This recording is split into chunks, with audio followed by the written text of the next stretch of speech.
Bienvenidos a Detrás de una Copa, un podcast lleno de vinos destilados, cócteles, whiskies, tequilas, regiones y muchísimo más. No solo vas a aprender con nosotros, te vas a divertir un montón y vamos a crecer juntos. Así que esto es Detrás de una Copa. Y sí, queremos invitarlos a que curiosean nuestra página web www.detrasdeunacopa.com, un espacio creado especialmente para ustedes, donde podrán participar de nuestras catas online 2 veces al mes, conectar y disfrutar juntos desde todas partes del mundo. También puedes formar parte de nuestra comunidad con nuestra suscripción, que nos incluye las 2 catas online, más clases pregrabadas de vino por partes y además asesorías, 1 a 1 junto a nosotros 2. Y si sueñas con viajar a cualquier parte del mundo, Detrás de una Copa también tiene para ti viajes enológicos, tanto en tierra como en crucero. Algunos ya con fechas confirmadas. Así que te invitamos a que entres a nuestra página web, explores lo que tenemos para ofrecerte y ahora disfrutes con nosotros un episodio súper espectacular.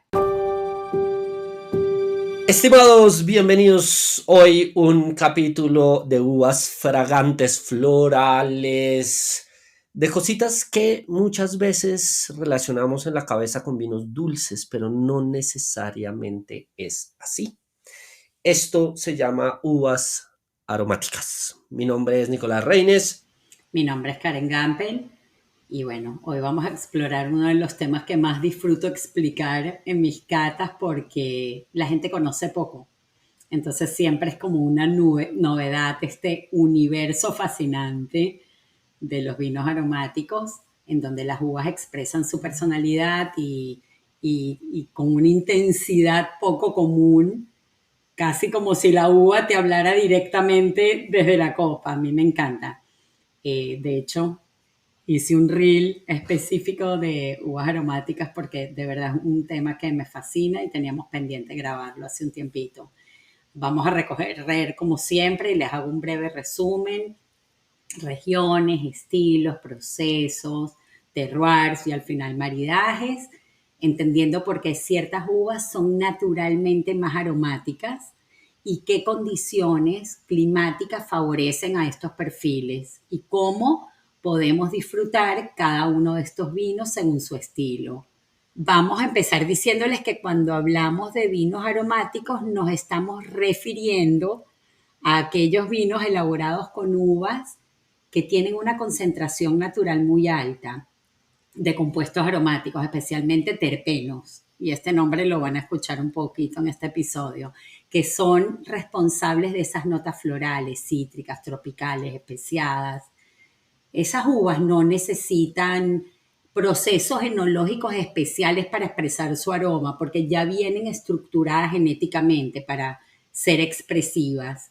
Son variedades que desde el viñedo demuestran un carácter inconfundible y se reconocen incluso en paladares de principiantes, ¿no? Si aprenden obviamente a reconocerlas. En este grupo de uvas aromáticas estamos hablando de la Gewürztraminer, la Moscat o Moscatel, la Riesling, Torrontés, Albariño, Sauvignon Blanc, Viognier. En casos muy particulares, Chenin Blanc, la Malvasía puede entrar también en este grupo y cada una tiene su historia, su terroir ideal y su paleta aromática principal, ¿no? Entonces, bueno, yo creo que podemos empezar. No hay una definición técnica, entonces no es como que yo diga, estas son las aromáticas y estas no son las aromáticas. Sí, por ejemplo, Sauvignon Blanc entra ahí en el medio. Sí, Sauvignon Blanc en Nueva Zelanda es aromático, pero en el Loire o en Puy-de-Fumé o en Sancerre de pronto no es tan aromática. Es muy interesante porque generalmente lo asociamos con aromas florales, ¿ok? Y hay uvas que en ciertos lugares se consideran aromáticas y otras que no. O sea, si yo me voy, por ejemplo, a Palomino fino en Jerez, pues digamos que no es la uva más aromática, es una uva más bien neutra, pero pues si entramos al Jerez, pues el Jerez es un vino aromático. Entonces, ojo, no necesariamente estamos hablando de definición técnica donde puedo decir esta entra y esta no entra. Pero es muy interesante porque son muy distinguibles. Y entre lo que estamos hablando es eso, o sea, una uva aromática es aquella que es extremadamente distinguible y de alguna manera las cosas más fáciles de distinguir son las flores en los vinos. ¿Sí? Cuando tengo un perfil aromático súper floral, yo ya más o menos sé de qué estoy hablando. ¿Por qué? Porque tengo estas uvas que son extremadamente interesantes en ese sentido. Entonces, de pronto vale la pena empezar por la más importante de todas y es una uva bastante mal comprendida en el mundo, que es la uva Muscat, la uva Moscatel. ¿Ok? La uva Moscatel, especialmente en Colombia, los que están aquí escuchándonos saben que hay un vino que se llama Moscato Pasito. Sí, y Moscato Pasito es un vino desastroso, mediocre, producido acá en Colombia con la uva Moscatel, pero es un vino dulce, redulce, de que usaban sobre todo en los años 90 y principios de los 2000 para consumo excesivo los posadolescentes. Entonces yo digo Moscato Pasito y todo el mundo se imagina algo feo, espantoso, horrible, y resulta que no es así. Yo puedo tener moscatos pasitos carísimos y muy buenos, porque ahí estoy mezclando la técnica de apacimento con la uva muscat. Entonces, muscat es una familia de uvas, ¿sí? Muscat no es una sola, hay muchas. Está el moscato de Alejandría, está el moscato blanco de pequeños granos, el muscat blanc à petit grain, el moscato di Canelli, hay muchos tipos de moscatel. Moscatel es una familia de uvas, como es la garnacha, que hablábamos en su momento en algún capítulo de garnacha que hicimos hace un tiempo. Si no lo han escuchado, vayan a buscarlo porque la verdad fue un capítulo muy bonito. Y no se olviden pasar por nuestra página web, entrar a www.detrasdeunacopa.com y suscribirse porque estamos haciendo unas catas virtuales hermosas para que nos acompañen 2 al mes, probando muy rico vinos. Cada uno se encarga de su vino, pero probamos cosas en conjunto y de vez en cuando hemos coincidido algunos vinos, aunque hay gente en Venezuela, hay gente en México, hay gente en Estados Unidos, gente en Colombia. Entonces es muy divertido, no solo para que aprendan a catar con nosotros, sino para que conozcan gente con sus mismos gustos y realmente empiezan a vivir el mundo del vino, no solamente desde la parte teórica, que es hermosa, sino también desde la parte práctica. ¿Sí? Entonces entren, suscríbanse, escríbanos acá en el podcast si les interesa, porque está increíble la experiencia. Entonces, Moscato es esto, es una familia de uvas con muchos perfiles de aromas y sabores diferentes. Moscato de Asti tiene un perfil específico, los moscateles en Francia, en el Valle del Ródano, en lo que es el sur, que son los vinos dulces de Muscat de Baume de Venise. Hay uno que se llama Y Moscat de Otonel. Muscat de Tonel, hay uno que Ujú. se llama Muscat de Lunel, hay varias opciones, ¿sí? Inclusive los pasitos de Sicilia, el pasito de Pantelería, hay un montón de opciones alrededor del mundo.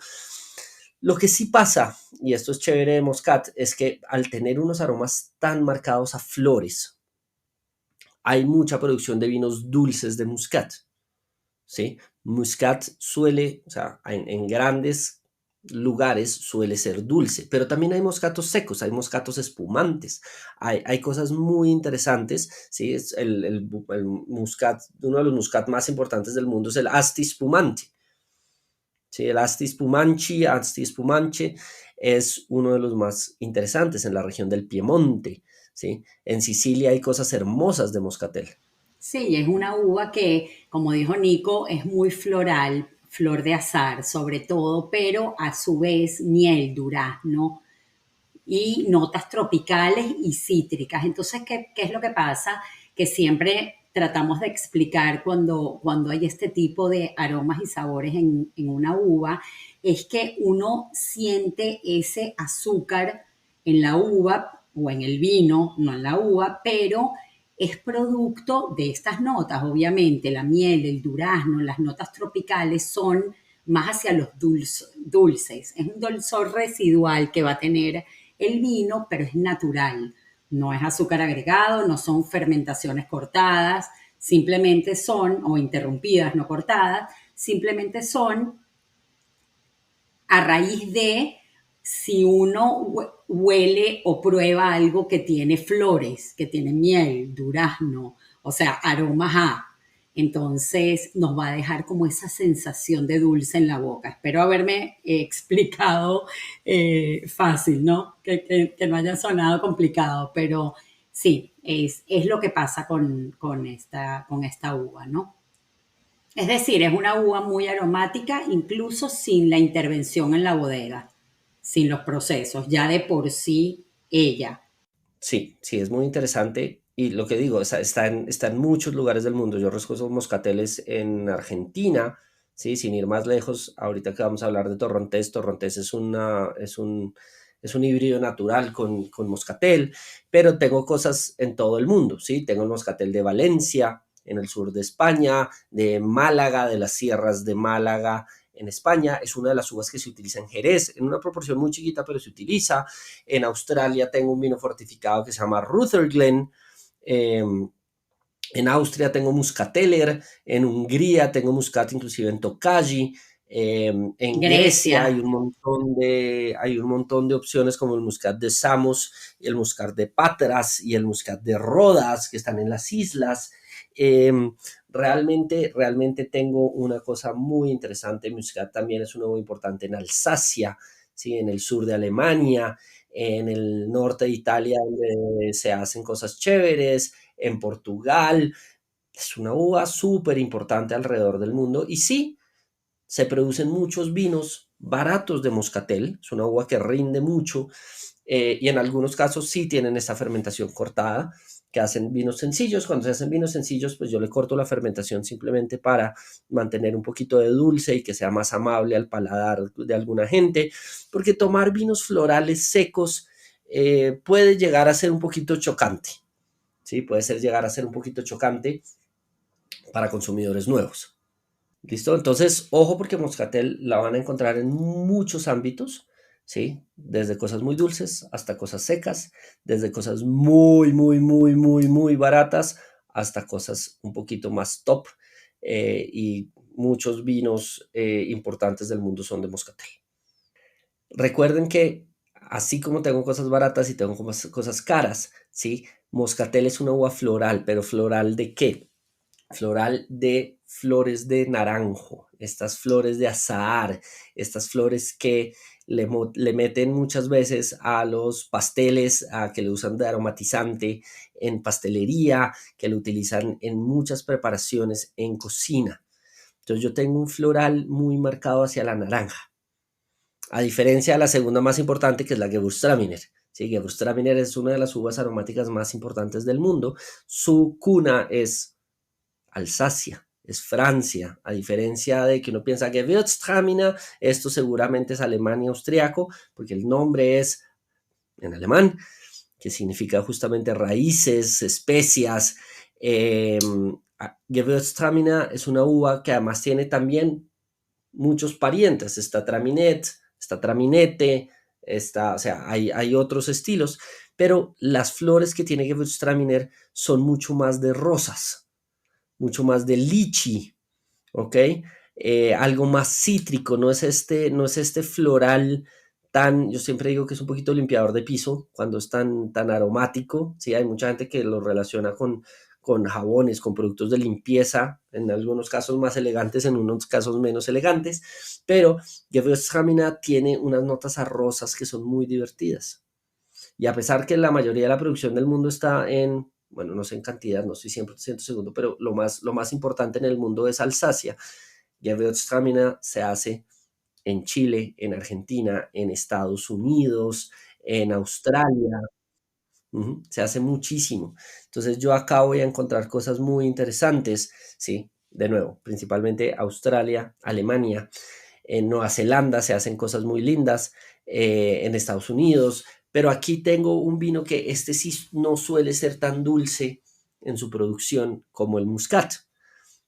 Alemania y Alsacia hacen vinos Gewürztraminer secos, ¿sí? Hay algunos dulces, por supuesto, pero tienden a ser un poquito más secos y estas notas a rosas son extremadamente divertidas. Si son familiares con el lichi, inclusive el lichi en lata, no tiene que ser ni siquiera el fresco, que no se consigue en muchas partes del mundo, ¿sí? Ya sea que lo hayan probado en coctelería o por ahí en algún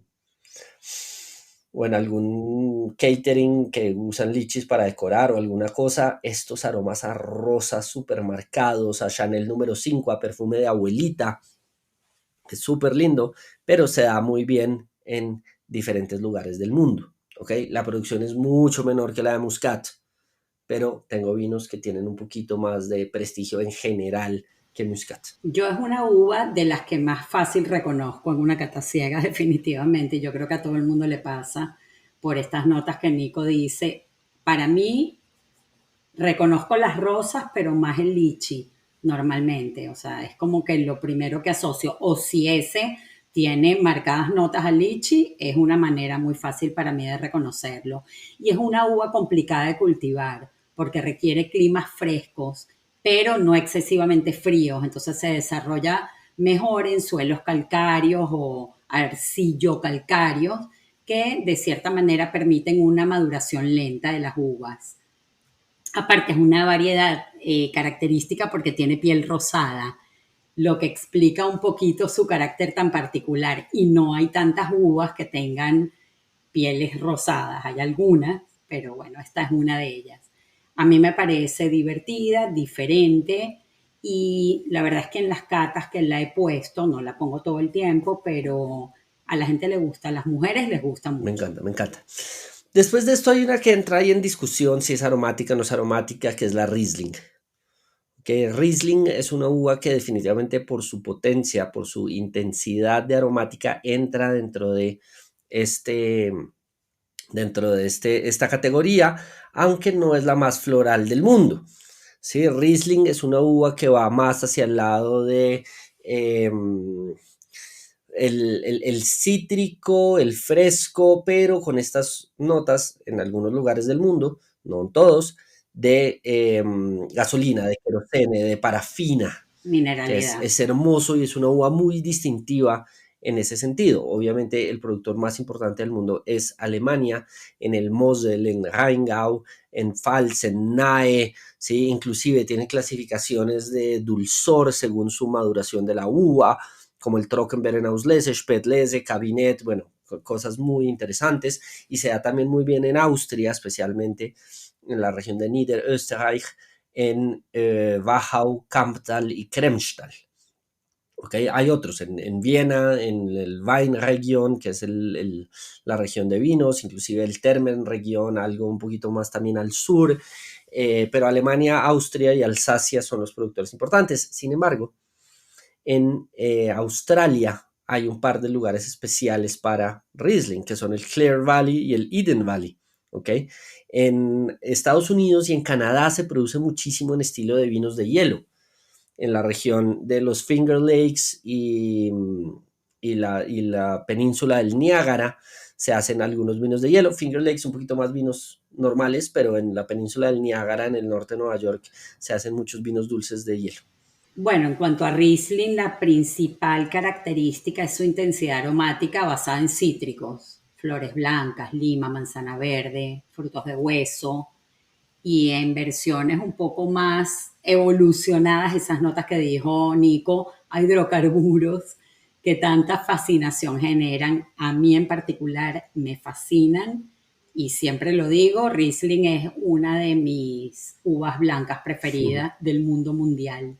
Me encanta con notas más a gasolina, de evolución, porque estas son notas terciarias producto de la evolución, una mineralidad natural, o me gustan también bastante los que son más cítricos, aparte que existe también la posibilidad de distintos niveles de dulzor, y a mi esposo le encantan dry, pero a mí me gustan los off dry también, así un poquitico con un toquecito de dulzor, producto de la maduración de las uvas. Así que es una uva para mí muy especial y me encanta y muy versátil. Pero como dice Nico, no necesariamente tiene que ser totalmente aromática, puede entrar dentro de esta nota. Y bueno, es una uva que se expresa mejor en climas fríos, su maduración es lenta o cuando la maduración es lenta se expresa mejor porque preserva su acidez la alta y a la vez que tiene acidez alta tiene aromas delicados. Y los suelos que más la favorecen son los suelos de pizarra del Mosel o el granito de Alsacia, que realzan mucho esa expresión mineral que tienen los vinos de Riesling, que le da características muy únicas. Es una uva realmente, realmente diferente que también se puede sentir en nariz a ciegas de una manera muy, muy linda. ¿Ok? Después de eso, sí, voy a meterme un poquito en las cosas que son un poquito más pequeñas, sí, que es el torrontés. Torrontés es una uva extremadamente aromática, de amores y odios, de ciclos, de que me gusta, después no me gusta, después me vuelve a gustar. Es la uva autóctona argentina, ¿sí? Por excelencia. Sí, también está la criolla, pero en términos de uvas autóctonas argentinas, pues está Bonarda, que es diferente a la Bonarda italiana, pero Torrontés es definitivamente esta uva específica de Argentina que se da muy bien en la región del norte, en lo que es Salta, en lo que es la región del Cafayate, especialmente en los valles calchaquíes, y tiene también unas variedades, ¿no? No es solamente torrontés, hay torrontés salteño, torrontés riojano, torrontés mendocino.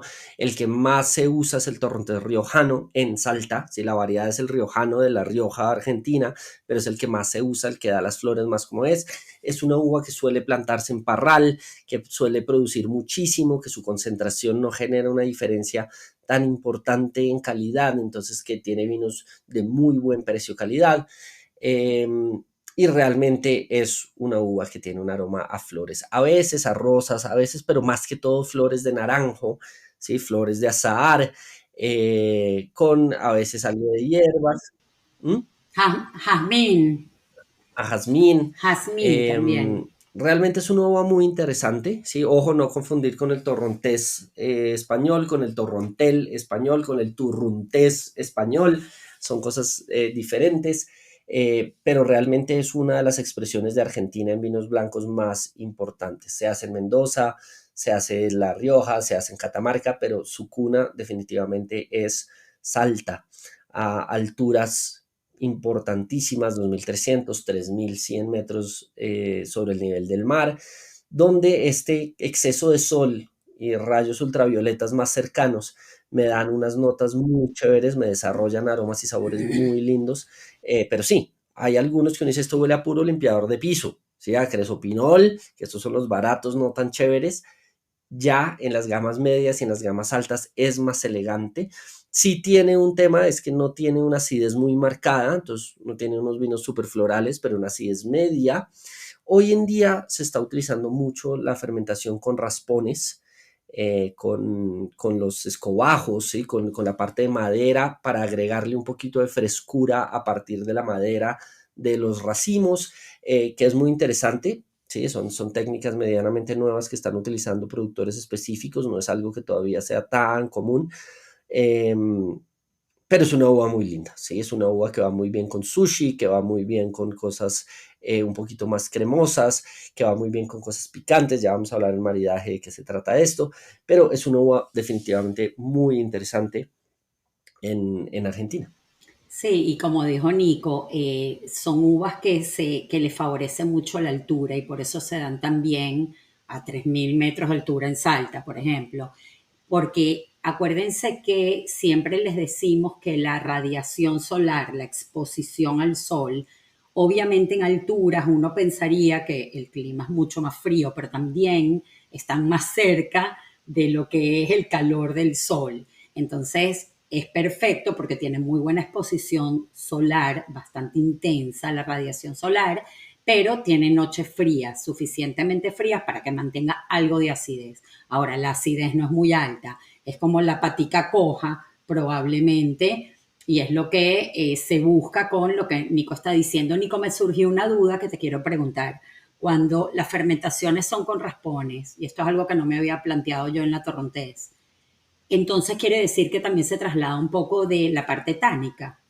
De los pocos vinos blancos con taninos que yo he probado en el mundo, ha sido Torrontés en este estilo, ¿sí? Ojo, no estoy hablando de vinos naranja, no estoy hablando, no, estoy hablando de vinos blancos tradicionales, que es muy interesante. Ok, eso era algo que yo, por ejemplo, que he probado torrontés, pero no soy una gran tomadora de torrontés, eh, no me había planteado el tema de los taninos y ahorita me surgió, porque acuérdense que cuando nosotros dejamos en las fermentaciones pieles, raspones, semillas, todo esto, sobre todo las pieles y parte de los raspones de la madera aporta taninos, igual que la madera de las barricas. También aporta taninos al vino, pero son taninos diferentes a los taninos que tienen las pieles de las uvas. Entonces, bueno, es todo un mundo esto de los taninos, pero bueno, me había surgido esta duda. Mm, mm. Gracias No, y por la miren, si aclaratoria. seguimos en esa onda de torrontés, tenemos otra uva muy interesante que es la Viognier. ¿Ok? La Viognier es una uva no tan plantada alrededor del mundo, no es que haya un montón de plantaciones de Viognier, pero sí hay regiones extremadamente importantes, ¿sí? Especialmente en el norte del Ródano, ¿sí? En un lugar que se llama Condrieu, ¿ok? En Condrieu es la casa del Viognier alrededor del mundo, y en el mismo norte del Ródano hay otro lugar que se llama Chateau Grillet, que es una denominación de origen del norte del Ródano. Yo sé que suena raro y no habla de Chateau, piensa en Burdeos, pero no, acá estamos en el Ródano. Hay en California, hay en Australia, yo he probado algunos Viognier argentinos inclusive. Este normalmente no se usa para hacer vinos dulces, aunque por ahí recuerdo algunas cositas. Eh, es un floral un poquito más cítrico, ¿sí? Esto tiene un poco más de durazno, tiene un poquito más de albaricoque, es un floral más elegante que el torrontés en general y tiene mejor acidez, que esto es lo que hace que Viognier sea una uva tan interesante para producir vinos ligeramente aromáticos, florales, pero pues con una espina dorsal de acidez que la hace muy interesante. Sí, muy interesante esta uva. Nosotros en el crucero de catas acabamos de tener de Barbosville un Viognier súper interesante. Tuvimos un Vermentino y un Viognier y de verdad que estuvo bien diferente para el grupo y es parte de la idea de lo que queremos también, no solamente con las catas online, sino con los cruceros que estamos ahorita haciendo. El año que viene, con favor de Dios, vamos a hacer dos, uno en el mes de agosto y otro más cercano al mes de octubre por el Caribe, saliendo de Miami, del puerto de Fort Lauderdale, con la naviera de Celebrity, por ahora es la que estamos utilizando. Y bueno, son experiencias increíbles porque exponemos al grupo a probar uvas diferentes, regiones diferentes.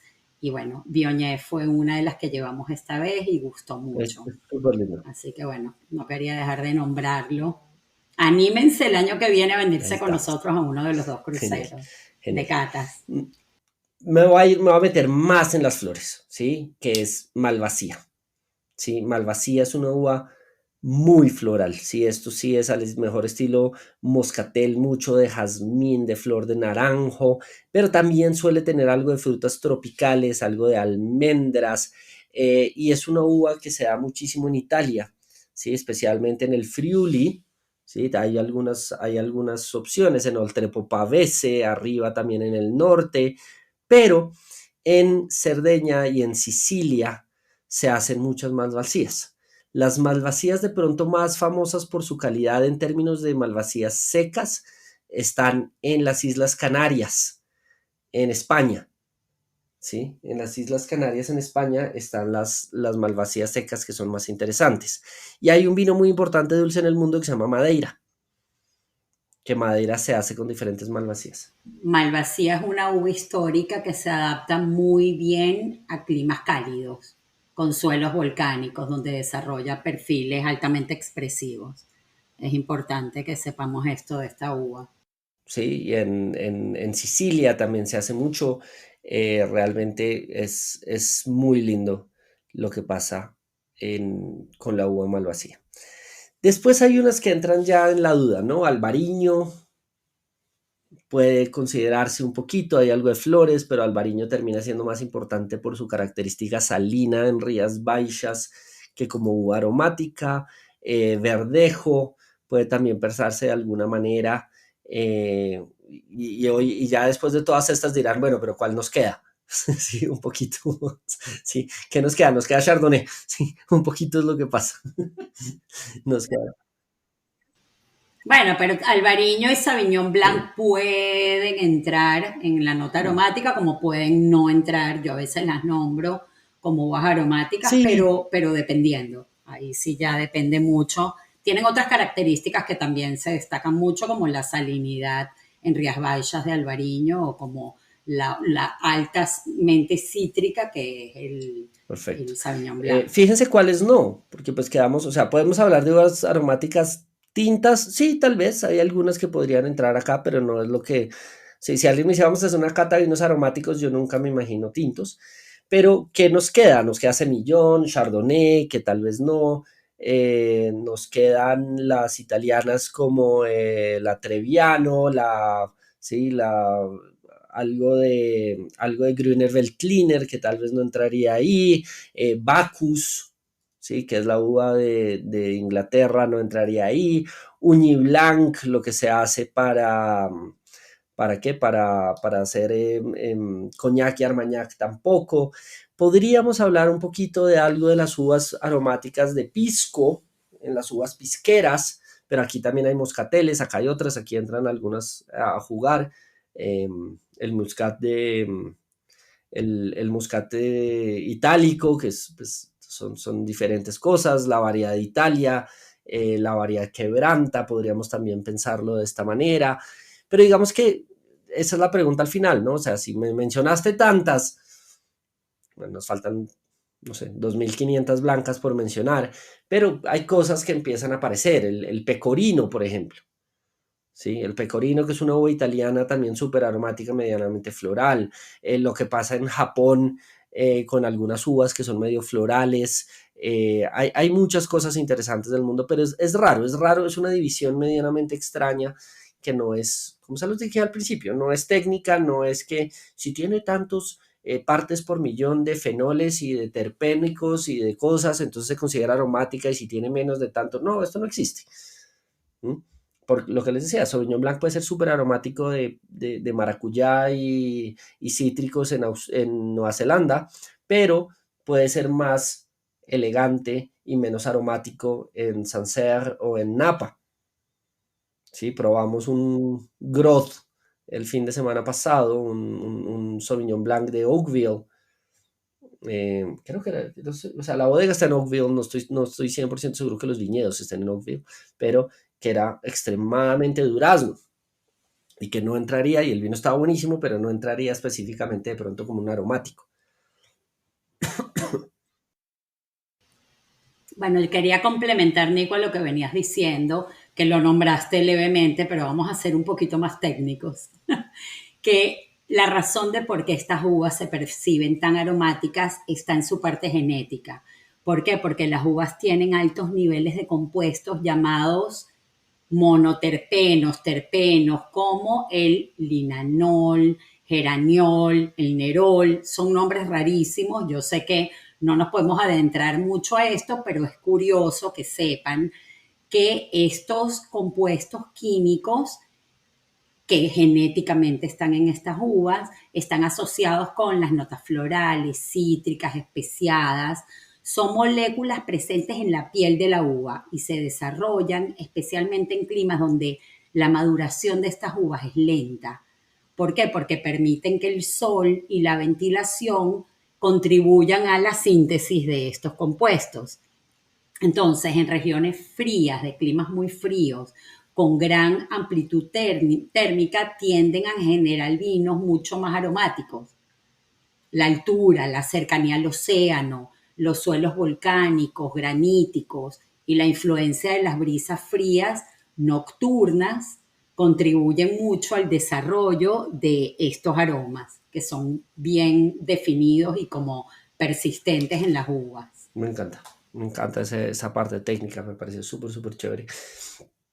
Y estos aromas se terminan de desarrollar mucho con la fermentación y con el estilo de vinificación, ¿sí? Sobre todo control de temperatura. Cuando yo fermento a temperaturas bajas, ¿sí? Estos cítricos y estos florales se mantienen muchísimo, ¿ok? Lo que sí no puedo, digamos que generalizar es el tema de el clima, porque hay uvas florales que se dan muy bien en climas más cálidos, hay uvas florales que se dan muy bien en climas más frescos. ¿sí? Entonces, el desarrollo de estos terpenos y de estos componentes químicos, que son los que finalmente van a tirar lo aromático, va a depender de cada una de las uvas. Moscatel, por ejemplo, necesita un poquito más de temperatura, ¿ok? Riesling necesita menos temperatura. Torrontés necesita más temperatura. Entonces, aquí empiezo a jugar un papel muy interesante, Ok. donde realmente también va a jugar el enólogo de una manera muy bonita en la expresión de estas flores, ¿sí? El dulzor, el azúcar, el alcohol agregado, si estoy haciendo un fortificado, va a ayudar también a que esto funcione. Por eso Malvasía, por eso Madeira, ¿sí? Por eso Rutherglen, por eso los Muscats de Baume de Venise del sur de Francia, donde hay algunas cosas fortificadas, otras simplemente dulces, cosechas tardías, ¿sí? Suelen hacer parte del portafolio de las uvas aromáticas. Y bueno, complementando otra vez, yo me voy agarrando de lo que Nico va diciendo. Los vinos aromáticos pueden ser secos, semisecos, dulces, espumosos, inclusive hasta fortificados, depende de la región y de la tradición productiva que se tenga, ¿no? Hay Riesling secos en Alemania o en Austria que muestran mucha pureza aromática y alta acidez. En Alsacia los Riesling son más secos y minerales y tienen una elegancia muy particular, y hay Riesling dulces como el Auslese, Spatlese. O sea, vayan a nuestro episodio de Riesling y van a tener mucho detalle en el tema porque es súper apasionante, pero estos explotan en aromas más maduros y complejos. Igualmente, los Gewürztraminer suelen elaborarse secos o semisecos, pero tienen una potencia aromática que muchas veces da esa sensación de dulzor, aunque el vino sea completamente seco.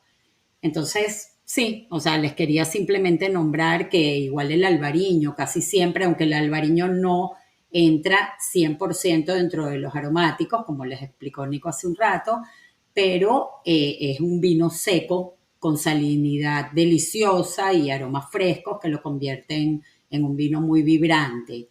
El Viognier puede elaborarse seco o un poco menos seco, un poquito más dulzoncito. Bueno, todo depende de lo que Tal se cual, quiera tal lograr, cual. Y ¿no? esto va a ser una habilidad que tiene que tener el enólogo de hacer esto y lograr que vinos florales sean de alta gama y sean cosas como súper mágicas no es tan sencillo, porque el consumidor de vuelta lo relaciona con cosas dulces. Sí, a pesar que hay muchos Muscat, hay muchos Viognier de alta gama, sí, lo genérico en cuanto a Torrontés, Moscatel, sí, es que sean vinos de gama media o inclusive de producción masiva. Entonces, muy interesante, es súper, súper interesante. Y hablemos un poquito del maridaje, ¿sí? Que es muy chévere en el tema de uvas aromáticas. Ok, y entrando a maridajes, eh, si hay un tipo de vino que brilla en el maridaje, son los vinos aromáticos. El Riesling es aliado delicioso para la comida asiática, siempre se los digo. Platos especiados, sushi, comida tailandesa, carnes blancas, comidas con salsas cítricas, y las versiones más dulces de Riesling o semidulces son perfectos para una comida picante, picante moderada. El Gewürztraminer o Gewürztraminer combina de forma espectacular con platos de comida india, comida thai, curries, quesos azules y postres con frutas tropicales, queda súper rico. Los moscatel combinan mucho con postres ligeros, tartas de fruta, quesos frescos, con cocina mediterránea, con platos también aromáticos. Y las versiones más fortificadas maridan muy bien con postres un poco más intensos y frutos secos. El torrontés argentino va muy bien con ceviches, tiraditos, sushi, comida con limón, quesos frescos, comida peruana y comida especiada también. No demasiado picante, pero con especias queda rico. Los albariños Es el rey absoluto del maridaje con mariscos, pescados, ostras, pulpo. Ahí sí algo muy regional, ¿no? Y platos con toques salinos y cítricos, queda delicioso con el albariño. Y el bionier ya con su textura un poquito más rica, acompaña bien pastas, con cremas, pollos, a la parrilla puede ser inclusive, comida mediterránea. No sé qué más quieras agregar, Nico. No, no, acá lo importante un poquito es el picante. Sí, el picante tiene una cosa muy interesante y es que el picante, de alguna manera todavía no sabemos qué es. Sí, esta molestia, este tema táctil en la boca, que puede ser en los labios, puede ser en la lengua, puede ser en los cachetes, puede ser en la nariz, puede ser en la piel. Digamos que no tengo cómo balancearlo cuando pienso en maridaje. Entonces lo que hago es que lo acompaño con estas ondas aromáticas y de intensidad. Por eso el picante con los vinos aromáticos funciona muy bien. A veces, sí, picantes y taninos no van, picantes y vinos tintos difícil, pero con blancos aromáticos picante es la opción. O sea, si yo tengo ya un plato picante de por sí, lo que necesito es un vino aromático. ¿Por qué? Porque necesito que esta intensidad aromática me distraiga un poquito el picante de alguna manera, porque el picante no lo voy a, de hecho lo voy a aumentar con la acidez, ¿sí? Lo voy a aumentar pero suavizando un poquito la intensidad con el dulce, pero realmente lo que quiero hacer es distraer un poquito a mis sentidos combinando picante con aromático. Entonces es muy interesante para esto, ¿sí? Ojo con el alcohol, sí, cosas muy alcohólicas con picante también aumentan un poco el picante. Eh, y al final del día se vuelve un elemento importante para el maridaje, ¿sí? De alguna manera, si hablamos de vinas de uvas aromáticas, podríamos estar hablando de Syrah, podríamos estar hablando de Pinot Noir hasta cierto grado, eh, Gamay, sí, es difícil, de nuevo, en tintas es difícil, entonces pues cuando hablemos de aromáticas, hablemos de blancas y tengan en cuenta para el maridaje, para estas cosas. Perdón, yo no me había planteado el tema de las tintas en aromáticas nunca. Sí, no, no, no, para nada, o sea, no, no es algo que piensen. Pero realmente ya después, adicionalmente que yo digo, oiga, me gustan las uvas aromáticas, una cosa es entrar un Muscat de Baume de Venise, otra cosa es un Muscat del Loire, otra cosa es entrar en un Riesling, en Gewürztraminer, otra cosa es Riesling del Mosel versus Riesling de Camptal. Ya ahí tengo que empezar a ser un poquito más específico, no en la categoría de aromáticas, ni siquiera en la uva, sino más bien en las regiones, el clima y sus productores. Y bueno, y siempre es importante cuando quieran saber, les provoca comprar una uva aromática, saber que es importante que las regiones donde estas uvas puedan desarrollar sus aromas sean regiones en donde la uva pueda conservar la acidez suficiente para que contrarreste un poco, o sea, los climas fríos, influencias marítimas. Yo sé que Nico acaba de comentar que también en los climas cálidos se da y que una uva como la moscatel necesita un poco más de calidez, pero las influencias marítimas ayudan mucho, las alturas elevadas, suelos pobres en nutrientes también ayudan mucho, como no sé, el granito, la pizarra, arenas, calizas, volcánicos, también ayudan a desarrollar esto y la amplitud térmica es muy importante. Entonces, regiones como Alsacia, Galicia, el Mosel, Salta, por eso son regiones que pueden producir uvas aromáticas con esas notas tan marcadas. Y esas son las regiones cuando quieran una uva aromática que les recomendamos buscar. Así que bueno, Me yo creo encanta. que llegamos al final de este recorrido y de este Veamos. episodio y un universo, bueno, lleno de expresión, personalidad, diversidad. Y bueno, creo que ahorita van a poder identificar cada una de estas uvas y entender porque algunos vinos parecen perfumar más nuestras copas cuando nos los servimos y cómo maridarlos, que es súper importante para sacar el mejor provecho. Como siempre les decimos, el maridaje es un matrimonio entre lo que la bebida y la comida para maximizar cada uno de ellos. Es importante que ni el vino nos anule la comida ni la comida nos anule el vino, sino que lo repotenciemos y lo maximicemos en sensaciones y de esta manera vamos a poder disfrutar mucho más nuestra experiencia. Y cada vino que descorchen, lo que nosotros tratamos un poco es que sepan entenderlo y sepan disfrutarlo. Y que cuando vayan a comprar una botella de vino, sepan qué elegir y no estén tan perdidos en una tienda porque es muy fácil perderse. Bueno, Nico de repente A no, mí me porque tiene pasa. mucho, No, a mí me yo pasa. me pierdo muchas veces y uno se siente como abrumado y confundido. Así que si tienen alguna duda, por favor, no dejen de escribirnos en los episodios de aquí del podcast, no dejen de escribirnos en Instagram o de preguntarnos a través de la página web. Estamos 100% a la orden para todo lo que necesiten. Que sea una buena noche, un buen día, una buena tarde a la hora que nos estén escuchando. Los queremos mucho. Chao, chao. Nos vemos en un próximo episodio.